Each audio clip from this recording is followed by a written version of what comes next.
नमस्कार traders. Index view 26 जुलै 2024साठी.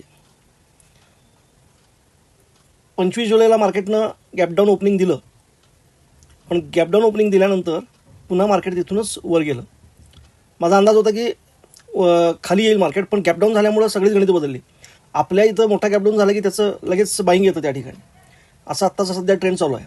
त्यामुळे gap down झाल्या पुन्हा मार्केट वर गेलं आणि शेवटपर्यंत हळूहळू वरच जात राहिलं.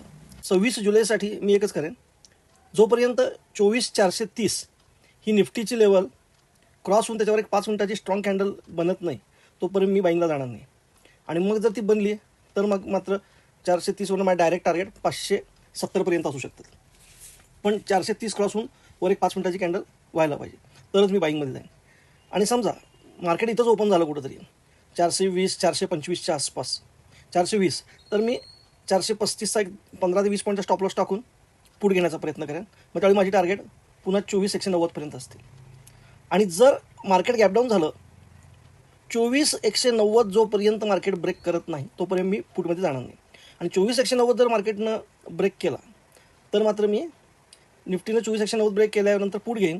आणि त्यावेळी 24,074 जो परवाचा लो लागलेला होता तिथंपर्यंतचं मी टार्गेट घेण्याचा प्रयत्न करेन उद्याची. त्यामुळे इम्पॉर्टंट लेवल 24,430 आणि खाली 24,190 या दोन लेवलच्या मध्येच मार्केट राहण्याची शक्यता वाटते. समजा 430 क्रॉस केलं तर मी कॉल घेणार, 430च्या जवळपास आला तर आणि तिथून रिव्हर्सल कॅन्डल दिसली तर पुट घेण्याचा प्रयत्न करणार. 24,190 ब्रेक डाऊन दिला तर मी पुट घेणार. त्याच्यानंतर बँक निफ्टी जर बघितला तर बँक निफ्टी कंटिन्युअस सेलिंगमध्येच चाललेला आहे.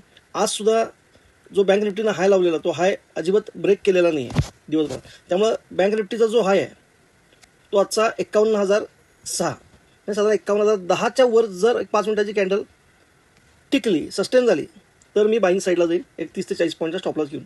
आणि मी मग टार्गेट चांगली, पहिलं टार्गेट 51,200 आणि 200 क्रॉस झालं तर 51,500पर्यंत सुद्धा टार्गेट घेण्याचा प्रयत्न करेन. आणि समजा मार्केट जर 51,000च्या आसपास ओपन होऊन तिथनं रिव्हर्सल कॅन्डल दाखवली तर मी एखादा पुट घेईन, 30-40 पॉईंटवर स्टॉप लॉस टाकेन आणि त्यावेळी माझी टार्गेट साधारण 50,230च्या आसपासपर्यंत घेण्याचा प्रयत्न करेन. पहिलं त्यातलं टार्गेट असेल 50,560 जो आजचा लो लागलेला आहे, आणि त्याच्यानंतर खाली तो जर ब्रेक झाला तर 50,230. उद्या इतकंच इम्पॉर्टंट लेवल माझ्या दृष्टिकोनात जी आहे ती म्हणजे 51,010. ती ब्रेक झाल्यानंतरच कॉल साईडचा मी विचार करेन, तोपर्यंत करणार नाही. सूचना, मी सेबी रजिस्टर्ड ॲनालिस्ट नाही. मी हा व्हिडिओ एज्युकेशनल पर्पजसाठी बनवलेला आहे. जर तुम्ही हा व्हिडिओ बघून एखादा ट्रेड घेतला आणि त्यात तुमचा फायदा किंवा नुकसान झालं तर त्याला मी किंवा माझं चॅनल अजिबात जबाबदार असणार नाही. तुम्ही आपल्या सत्सद विवेक बुद्धीचा विचार करावा आणि आपल्या फायनान्शियल कन्सल्टंटशी संपर्क साधून मगच ट्रेड घ्यावा ही नम्र विनंती.